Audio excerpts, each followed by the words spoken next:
ఇప్పుడు మీ ఇన్స్టిట్యూట్లో దొరికే సాఫ్ట్వేర్ ఇవేంటి అని అంటే ఏం చెప్తారంటే అంటే ఏ సబ్జెక్ట్స్ మీ దగ్గర అవైలబుల్? మెయిన్గా నాది cream.net, second Python, and we teach AWS, DevApps, and like machine learning, testing, selenium, Java. We will give almost all the courses. World వైడ్గా మేము ఒక 50-60 కోర్సులకి ఆన్లైన్లో సపోర్ట్ చేస్తాం. యుఎస్ ఎంఎస్ అయిపోయినాక పిల్లలు అక్కడి నుంచి మా కాడ ట్రైనింగ్ తీసుకుంటారు ఆన్లైన్లో. సో డిఫరెంట్ కోర్సెస్ ఉన్నాయి. ఇప్పుడు మార్కెట్లో మనకి ఒక 10-15 పేర్లు ఎక్కువ వినపడతాయి, కానీ తెలియని కోర్సులు చాలా ఉన్నాయి. సుమారుగా 12 మంది కోఆర్డినేటర్స్ నాకు వాళ్ళు కంప్లీట్గా కాల్స్ రిసీవ్ చేసుకోవడానికి పనిచేస్తారు. కాల్స్ వేరే కంట్రీస్ నుంచి వచ్చే కాల్స్ ఉంటాయి, యుఎస్ నుంచి, ఆస్ట్రేలియా. ఇక్కడ మన స్టూడెంట్స్, మన పిల్లలు ఎక్కడికైతే ఎంఎస్కి వెళ్ళారో, ఎంఎస్కి వెళ్ళిన వాళ్ళు యుఎస్, యూకే, కెనడా, ఆస్ట్రేలియా ఎక్కువ వెళ్తారు. వీళ్ళు అక్కడ ఫర్దర్గా ఎంఎస్ అయిపోయిన తర్వాత జాబ్ కావాలంటే compulsory they have to learn some software course. They will call to us, will arrange a faculty. Around 50-60 కోర్సులకు మేము ప్రొవైడ్ చేస్తున్నాం.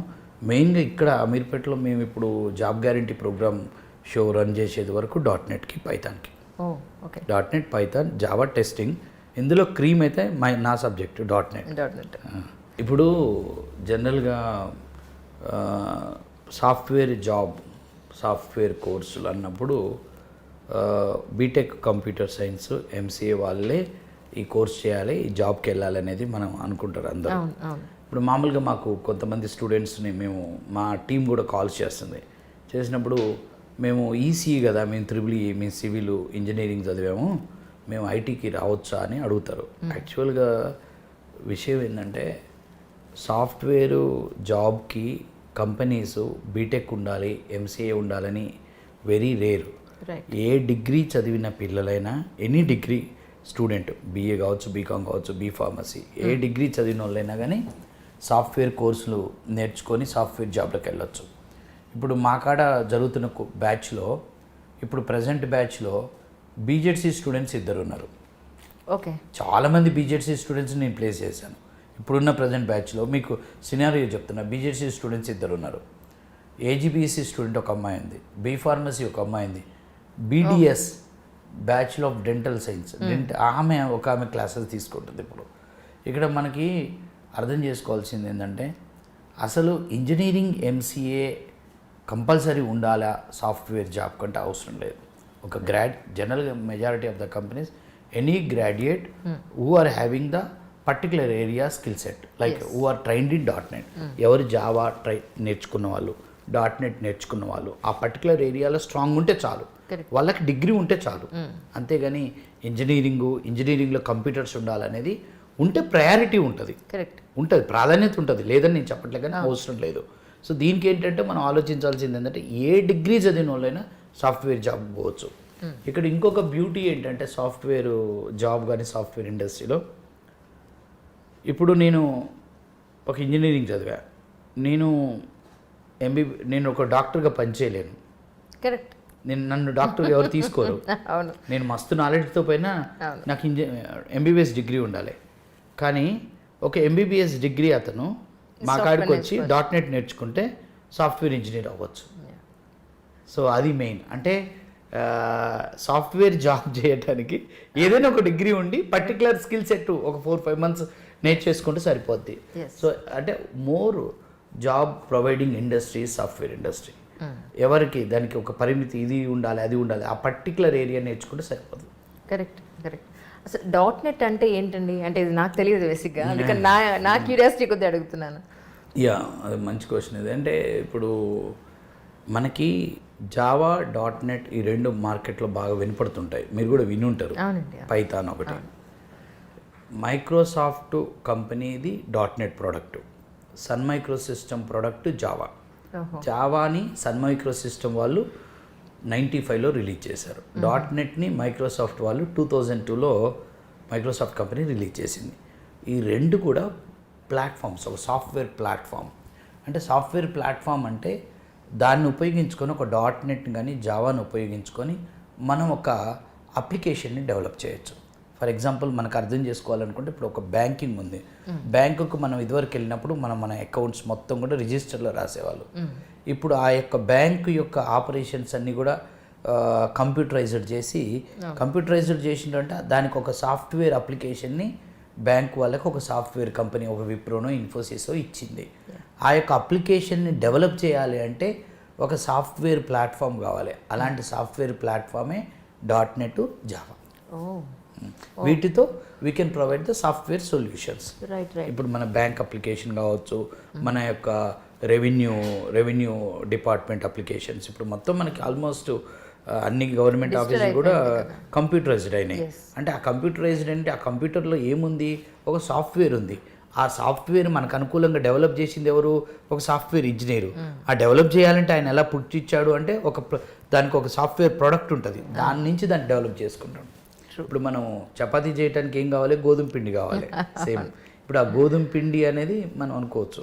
అంటే మీ దగ్గరికి వచ్చి జాయిన్ అవ్వాలి అని అనుకుని వచ్చే స్టూడెంట్స్కి మీరు ఏం అడ్వైస్ చేస్తారు సార్? జనరలీ వాళ్ళు అడిగే క్వశ్చన్స్ ఏంటి, మీరు ఏం చెప్తుంటారు?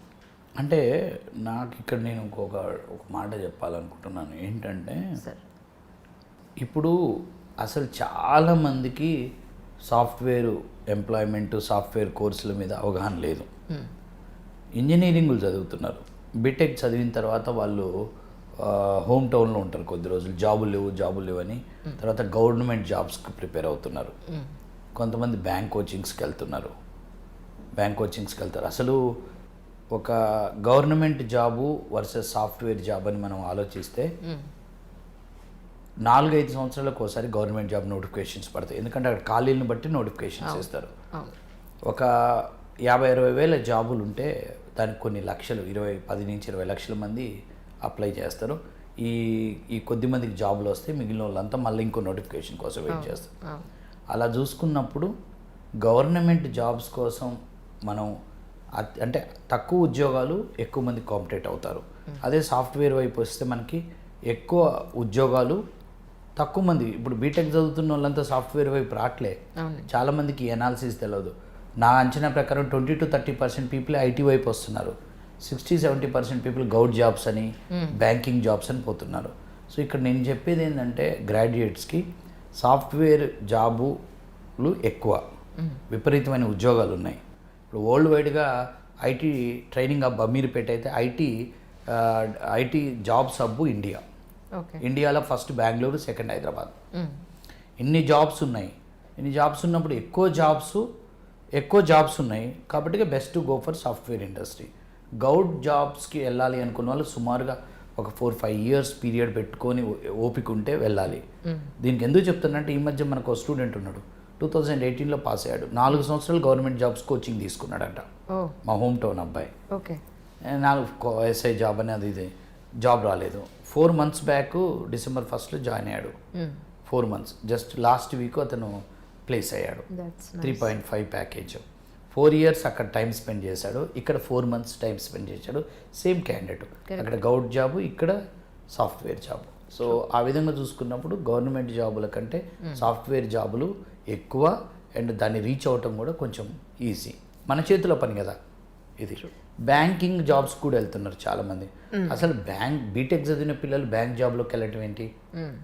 బీటెక్కి బ్యాంక్ జాబ్కి సంబంధమే లేదు, ఏదో జాబ్ చేయాలని పోతున్నారు, అది కూడా రాంగే. సో సాఫ్ట్వేర్ జాబ్ల వైపు రావటం, మా కాడికి వచ్చే వాళ్ళకి ఇప్పుడు మేము చెప్పేది ఏంటంటే, సాఫ్ట్వేర్ జాబ్ చేయడానికి ఎటువంటి బ్యాక్గ్రౌండ్ అవసరం లేదు. నేనే best example, best example. BA BCom. ఇంకా ఆఖరికి మీకు ఇంకొక లైన్ కూడా చెప్పాలంటే, మీరు అసలు డిగ్రీ లేని వాళ్ళకి కూడా కొంతమంది సాఫ్ట్వేర్ జాబ్లు ఇస్తారు. కొన్ని కంపెనీస్, చిన్న కంపెనీస్ ఉంటాయి, మా కాడికి వస్తుంటాయి. వాళ్ళు ఏమంటారంటే, సార్ మీ కాడ .NET నేర్చుకుంటు కదా, స్ట్రాంగ్ ఉంటే చాలు, వాడికి డిగ్రీ లేదు, బ్యాక్లాగ్స్ ఉన్నాయో, డిగ్రీ లేదు, డిస్టెన్స్. సార్ మాకు అసలు అకాడమిక్తో సంబంధం లేదు, .NETలో అతని నాలెడ్జ్ ఎంత, దాని బేస్ మీద జాబ్ ఇస్తాం. కాకపోతే వాళ్ళు ఫర్దర్ జాబ్స్ MNCస్కి వెళ్ళేటప్పుడు ఇబ్బందిగా ఉంటుంది కాబట్టి వాళ్ళకి నేనేం చెప్తానంటే, ముందు ఇండస్ట్రీకి వెళ్ళు, ఈ మీడియం సైజ్ కంపెనీలు ఎక్కడైనా జాయిన్ అవ్వు, ఈ డిగ్రీ ఓపెన్ డిగ్రీ కట్టుకో, 3 years ఈ కంపెనీలని పనిచేయి, డిగ్రీ వచ్చినాక you jump to move to other company అని చెప్తాం. అది ఇంకా బెటర్ కదా. అసలు ఈజీ అండి, చాలా ఈజీ. ఎందుకంటే అత్యధిక ఉద్యోగ అవకాశాలు అండ్ అంటే ఎక్కువ జాబ్ స్కోప్. మనం ఏ కంట్రీకి పోయినా కానీ సాఫ్ట్వేర్లో జాబ్స్ ఉంటాయి. సాఫ్ట్వేర్ జాబ్ లేని కంట్రీ లేదు ఈరోజు దాదాపు. సో దెన్ లొకేషన్తో సంబంధం లేదు. అత్యధిక అవకాశాలు, అత్యధిక స్కోప్ ఉన్నది కాబట్టి ఎక్కువ జీతాలు. ఒక ఎగ్జాంపుల్ చెప్తాను. మొన్న ఒక స్టూడెంట్ వచ్చాడు, భద్రాచలం ఏరియా అబ్బాయి, దుర్గాప్రసాద్ అబ్బాయి పేరు. నా స్టూడెంట్, ఓల్డ్ స్టూడెంట్ అంట. వాళ్ళ కోడల్ని తీసుకొని వచ్చాడు మేనకోడలు జాయిన్ చేయడానికి. అతను 10 సంవత్సరాల క్రితం నా స్టూడెంట్, 2011లో. ఆయన వచ్చి ఈ was touching my feet, I want your blessings today, I'm because of you only నేను ఇంత మంచి పొజిషన్ సార్ అని. నాకు గుర్తులేదు అతను అప్పుడు క్లాసెస్ అప్పుడు ఏదో అతనికి ల్యాబ్ అసిస్టెంట్గా 3000 పాకెట్ మనీ వచ్చేటట్టు చేశానంట. నాకు అది కూడా గుర్తులేదు. అతను 53 స్టూడెంట్లను పంపించాడంట రిఫరెన్స్ నా కాడికి. వాళ్ళ కోడలు కాబట్టి పక్కన పట్టుకొని వచ్చాడు ఆ రోజు అనుకుంటా. అతను ప్యాకేజ్ ఎంత అని క్యాజువల్గా అడిగాను నేను, అందరూ స్టూడెంట్లకు చెప్దామని. ఆయన ప్యాకేజ్ చెప్తే నేను షాక్ అయినా. 80 lakhs అంట per annum. 10 years back student. IIT కాదు, ఆర్ఈసీ కాదు, ఒక normal engineering student from rural area. 80 lakhs. 12 countries తిరిగాడు ఈ 10 ఏళ్లలో. ఇంకేం కావాలి చెప్పండి. నేను షాక్ అయ్యా. అవునా సార్ అంటే ఆయన చెప్తున్నా, ఎవరన్నా రాని నా కాడికి R&D సార్కి వెళ్ళి ఆయన చెప్పింది ఫాలో గారి. బ్లైండ్ ఆయన. ఇంకా వేరే వాళ్ళన్నా ఫోన్ చేసి నన్ను అది ఇది అని అడుగుతారు, ఇలా చేయండి సార్. ఆయన ఒకటి మీ కాడికి పంపిస్తేనే మీ ఇష్టం సార్, మీరు ఏదంటే అది కరెక్ట్. అంటే అంత పెద్ద పొజిషన్లో ఇప్పుడు 80 lakhs ప్యాకేజీలో ఉన్నాడు అంటే ఆ రోజు నాకు స్టూడెంట్ అయి ఉండొచ్చు, కానీ ఈ రోజు అతను ఒక కంపెనీలో పెద్ద స్థాయిలో ఉన్న వ్యక్తే కదా. నేను టీచర్ అయితే అయి ఉండొచ్చు, కానీ బట్ ఆయన ఏమంటాడంటే ద నాలెడ్జ్. వాళ్ళ ఫ్రెండ్స్ ఒక 30 మంది నా స్టూడెంట్స్ ఉన్నారంట. ఒక అబ్బాయి అదే బ్యాచ్ అబ్బాయి 1,20,00,000 వస్తుందంట. ఒక అబ్బాయి దుబాయ్లో 5 కోట్లు సంపాదించారు. వాళ్ళంతా నా స్టూడెంట్సే. ఆయన చెప్తారు మేమంతా కలుస్తుంటాం సార్ ఇప్పుడు అంటే డెఫినెట్గా తీసుకురండి, అందరం కూర్చుందాం ఒక రోజు. ఇది గ్రోత్ గురించి చెప్తున్నాను నేను. తర్వాత ఈ మధ్య కాలంలో ఒకసారి ఒక 4 years బ్యాక్ స్టూడెంట్ ఒక అతను కలిశాడు.